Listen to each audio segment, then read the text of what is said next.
Prophet Muhammad has said, O people, I am nothing but a gift of mercy.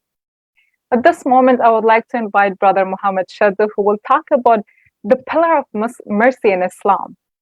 Brother Shaddu, the mic is open for you. Thank you so much, sister. Assalamu alaikum wa rahmatullahi wa barakatuh. I hope my voice is clear. Great. Assalamu alaikum wa rahmatullahi wa barakatuh, everyone. اللهم صل على سيدنا محمد وعلى آل سيدنا محمد كما صليت على سيدنا إبراهيم وعلى آل سيدنا إبراهيم وبارك على سيدنا محمد وعلى آل سيدنا محمد كما باركت على سيدنا إبراهيم وعلى آل سيدنا إبراهيم في العالمين إنك حميد مجيد.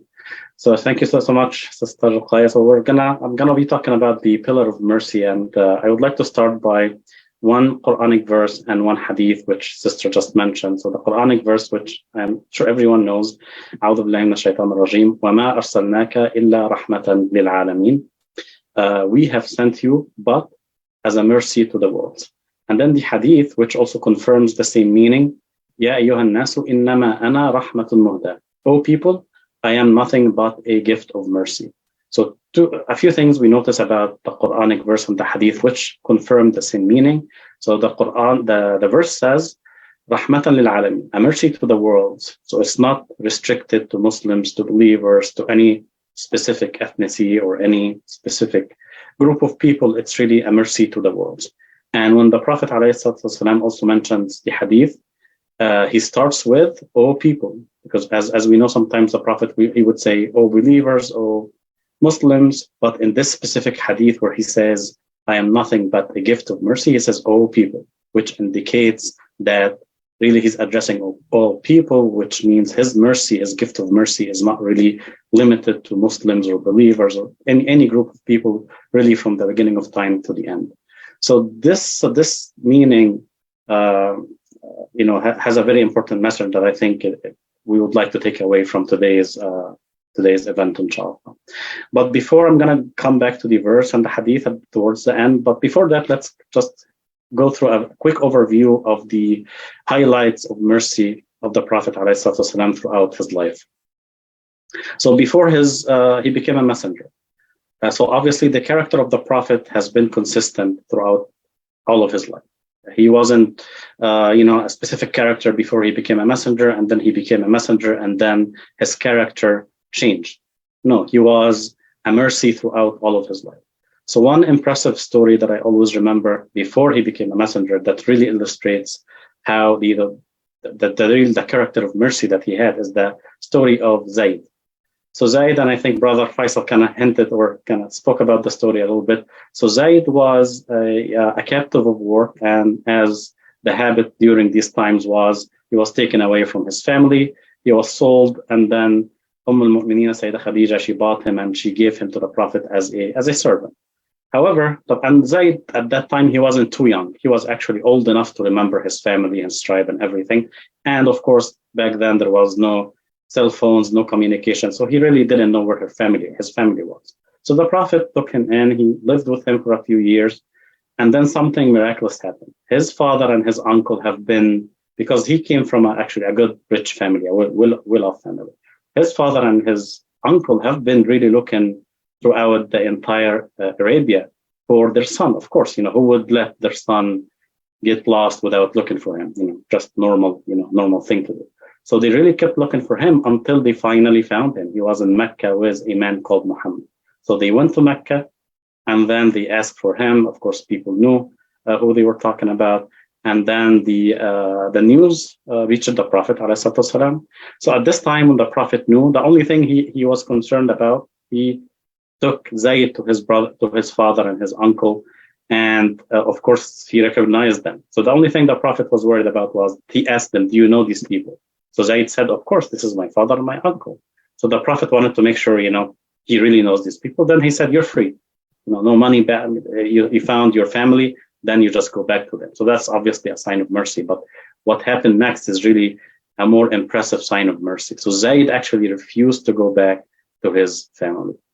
And he said what? He said, I have lived with this man and I have never seen mercy similar to his mercy. So that tells you that even the character of the Prophet ﷺ, before he became a messenger, he was more merciful to people than their own fathers. Because just put yourself in the same situation. You were lost for a few years. Now you found your father, but then you prefer to stay with a man who was a stranger to you.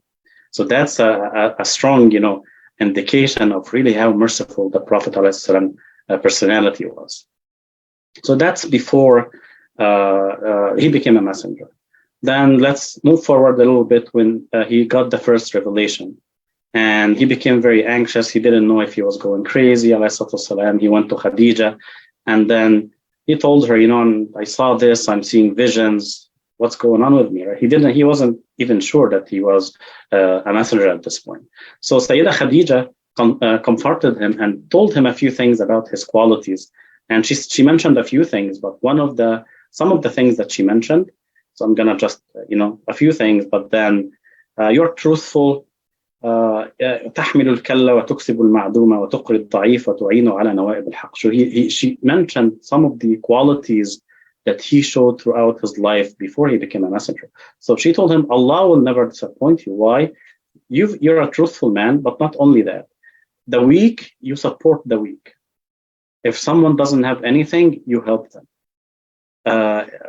You really if someone is in a calamity or is in a problem, you tend a helping hand.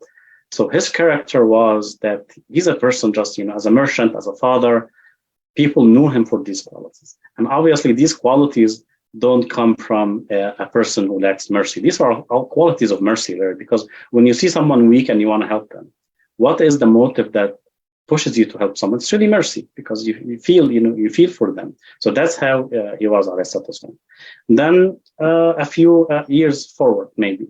And then what happened? The Prophet ﷺ started, communicating the message to all people, but all the tribe that he lived with throughout all of his life, he had very good relationship with them. They respected him. They called him as-Sadiq al-Amin, the truthful. Suddenly they became his enemies.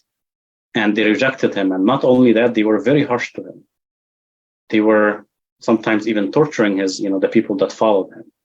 So what do you think his reaction was to this rejection, to this harshness of the people that he lived with? Actually, we don't even need a hadith. The Quran documents the reaction of the Prophet. So, وَلَعَلَّكَ بَاخِعٌ نَفْسَكَ عَلَى آثَارِهِمْ إِن لَمْ يُؤْمِنُوا بِهَذَا الْحَدِيثِ أَسَفًا. So what this verse describes the heart of the Prophet in relationship to the rejection and harshness of the people around him. So Allah tells him, you will kill yourself by sadness over these people. So the people who were rejecting him, who were really, as I mentioned, even torturing him and his followers, he was so sad that he was going to kill himself from sadness. So again, what is this? What is this heart? This is a heart full of mercy, because he now knows the truth. Now he sees these people going in the path of hellfire. He's not upset because they did all this to him. He's not angry at them. He doesn't hate them because they're so mean. No, he's just so sad that, Allah says you're going to kill yourself over them.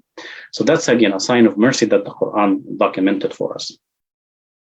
And then we can go on, and not only human beings. We have incidents in the seerah of the Prophet ﷺ that shows his mercy to animals. Many stories there. Like, maybe quickly we can highlight a few things. One time the Prophet went and he found some of his companions playing with fire and kind of burning some ants, just very small creatures. He was so angry, and he told them, you cannot do that. You don't have the right to do that as human beings, so any creature of Allah. So that's one thing. And even another story that's pretty amazing. One time in the Medina, there was a snake, like a dangerous snake that came into the Medina, and then people chased the snake out until it fled. So when the Prophet ﷺ knew about that, what did he say? I think something that kind of hard to imagine. So he said, you were saved from the snake's harm, and the snake was saved from your harm.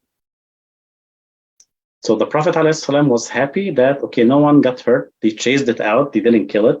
So he was happy that everyone in the Medina was saved from the snake. But also he was happy that this snake was saved from the harm of people. Okay, yes, it's poisonous. it harms people. But if you leave it, let it live its life in the desert, it's not going to hurt anyone. No one will hurt it. So the Prophet ﷺ, even a snake, he says, it's alhamdulillah that it wasn't hurt or harmed by you guys. And of course, even the sunnah of slaughtering animals, right? The Prophet ﷺ, you'll find some of the most merciful aspects there. You cannot, or you shouldn't, the Prophet said, you shouldn't slaughter an animal in front of another animal. So imagine that. Of course, think about all the current day practices that happen today where, animals are just, in somewhere and they're just all slaughtered in front of each other. No, the Prophet said you cannot do that. You shouldn't, because the other animal will see it. And, they will get something from that. So this is, again, a big sign of mercy of the Prophet ﷺ towards people, towards animals, and even towards non-living creatures. Like we know the story about the tree that was in his mosque. And again, this is kind of a story that's beyond maybe the direct world, because the story tells us that the tree that he used to support his body against was sad when he went away, and he went back and kind of hugged it and said, you're going to be with me in paradise. So here you find mercy before the message, throughout his life, before he became a messenger, after he became a messenger, and people started to being very hostile towards him. His heart is still full of mercy to those people, animals, his recommendations, and all that.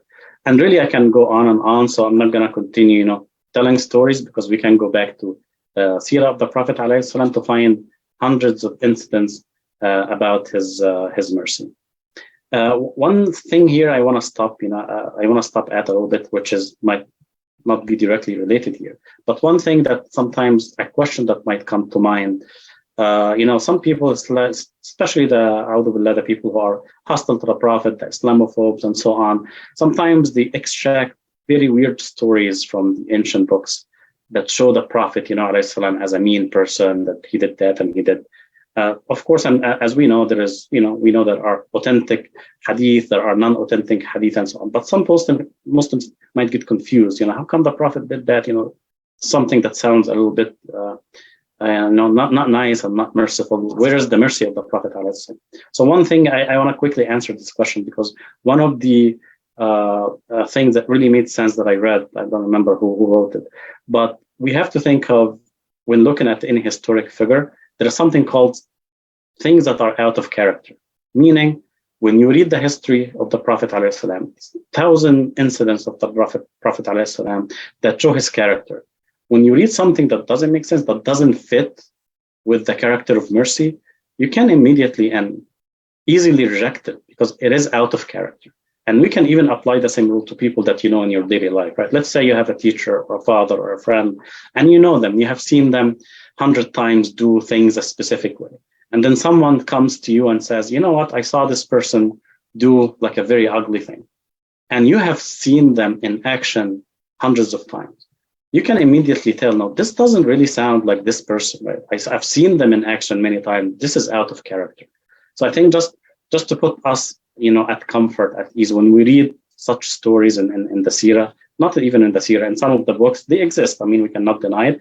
We can easily reject it and say it's out of character. We have so many other incidents that describe the character of the Prophet. We don't need to believe these things. So I thought I would mention this because I think it's very relevant, because it's a question that might come up really. So now I want to come back to the verse that I started with, and I want to mention a final thing, that a meaning that came to my heart some time ago when I read this verse. Speaking of it, as as the sister mentioned initially, mercy as a pillar of Islam. So I'm gonna stay away from the topic a little bit. I'm gonna talk about something that we're all familiar with. So this is, I don't know if you see it, I don't think so. It's a cell phone, right? So everyone now has a cell phone. So I want to ask you something. Does the cell phone take pictures? Is it a camera? Yes, it's a camera, right? It has a functionality where it can take pictures, it can take videos. Is this cell phone a calculator? Yes, right? You can have an app, and it can be a calculator. It's an alarm clock. Oh yes, it's a flashlight. In reality, this cell phone, thanks to the technology and the apps, you can create all kinds of apps. It can become 100 things or 1,000 things, right? And it's it's a valid thing to say that I am using this phone as something completely different from the original function of it, which is to make phone calls. So now let's think about this example. Let's get back to the hadith and the verse, because there is one very special thing that we have to pay attention to when reading the verse. But again, وَمَا أَرْسَلْنَاكَ إِلَّا رَحْمَةً لِلْعَالَمِينَ. We have sent you but as we have sent you but as a mercy. But here means exclusion, right? Exclusively, you are exclusively a mercy. And when the Prophet described himself, "O people, I am nothing but a mercy, a gift of mercy." All right, so it's as if the Prophet ﷺ and the Quran want to tell us, okay, this religion is many things, is 100 things. There are things about laws, there are things about how you can you can deal with other people, so on. A lot of things that can become distracting even. What is this religion? I have so many teachings. The Prophet ﷺ, he was a father, he was a merchant, he was a leader of a state, he was a leader in the battlefield. He was so many things. So when you try to read his seerah, what is he? I mean, was he a merchant? Was he a leader? Was he a messenger? What was he? So the Prophet ﷺ wants you to know it's so easy. Don't get distracted. I am nothing but a gift of mercy. So now let's go back to the cell phone. Why I'm using this example of the cell phone? Now, when I say that this phone is nothing but a camera, is this a true statement? No. I can say it is a camera. That's a valid statement. It is a calculator. But I cannot say this cell phone is nothing but a camera. That's not a true statement. This is just one of its functionalities. However, when I say this cell phone is nothing but a tool to make phone calls, that's a valid statement, because just everything else that it doesn't matter. The core functionality of it is to make phone calls. That's it. So you can think of many other examples. Therefore, Allah wants us to really understand the focus, the pillar of this religion, the pillar of the Prophet ﷺ. If we get lost in so many teachings, and there is something that can guide us to the essence of this religion, to the essence of the message of the Prophet ﷺ, it is mercy. Anything that contradicts with mercy is not of Islam. And we can think of, like, for example, let's take modern examples that everyone knows. Let's take unfortunate groups that existed, like ISIS, for example. You look at someone, from that group. They have a beard. They dress like they follow the Sunnah. They read the Quran. They do maybe zikr. And when you look at the appearance, they do everything like a Muslim, like a good Muslim, right? You cannot really say anything. However, when they are in authority, they have no mercy. They show no mercy. So, I mean, what can we learn from that? I mean, they're doing everything else like a Muslim, right? They're praying, they're fasting. How can I say that they are not? No. So, according to the hadith of the Prophet, if someone does all of these things, but they don't have mercy, that's it. It's like a phone that's useless. It doesn't make phone calls. It's still taking pictures. I'm gonna throw it away because I need to get a real phone that does its core functionality. Same thing with people that pretend to be Muslims, do everything. However, they have no mercy towards people. And there is a hadith of the Prophet ﷺ that says, "La tunza'u rahmatu illa min shaqi." Mercy is not taken away except from a miserable person. So the word shaqi, when the Prophet ﷺ uses it, he doesn't use it for this world. He doesn't say shaqi means shaqi in the akhirah. Because also the hadith says, when the person is in the womb, the angel will write, are they shaqi or sa'id, happy or miserable. It's not about this life, this dunya, because this dunya is just so temporary. So when the Prophet says, "La tunza'u rahmatu illa min shaqi," mercy is not taken away except from a miserable person. That means another way so that we understand, mercy is not taken away except from a person of hellfire. If someone doesn't have mercy, that's a person of hellfire, which means that do whatever you want as a Muslim, pray, fast. If you have no mercy, that's you're taken away from the path of the Prophet and the core of the religion. So I think that that's really the most important lesson here. And one thing quickly that I want to mention, and in the temporary program of Maulana Faizani, when he describes the good Muslims, he's starting with the people that do not do any harm, and then the people that help, and then the people that strive is the best of people, according to Maulana Faizani, that those that strive for the comfort of for Allah's creation. Strive, think about that. Those who strive for the comfort of Allah's creation. Why would anyone strive for the comfort of other people? It's mercy. In reality, the essence of this feeling is mercy, because you have mercy towards these people that you want them to be economically and politically, you want them to be happy and comfortable because you have mercy towards them. So really, just the conclusion here that we can learn from that. As Muslims living in the West today, forget about those that live in a non-Muslim country and hate the people that they live with. These are the kuffar. These are not, they are not following the core aspect of religion. You, as a Muslim living in let's say, a non-Muslim country, the first thing you should have towards other people, the non-Muslims, is mercy, and so on. We Muslims should be peacemakers. Really, we should strive to make peace. Why? Because peace is mercy, right? It's a form of mercy, because people that live in peace, they don't suffer from all kinds of things that come with conflicts, for example. So as Muslims, we really have to be peacemakers. We have to strive to have mercy and spread mercy to human beings, to animals, even to the environment. Make sure that our environment is healthy. All this is really a true aspect of a Muslim following the footsteps of the Prophet ﷺ. And I will stop here, and Jazakumullah khair for listening. Sister, the mic is yours. Thank you, Brother Muhammad, for your engaging speed. Truly, His mercy is an unending river that we can learn from.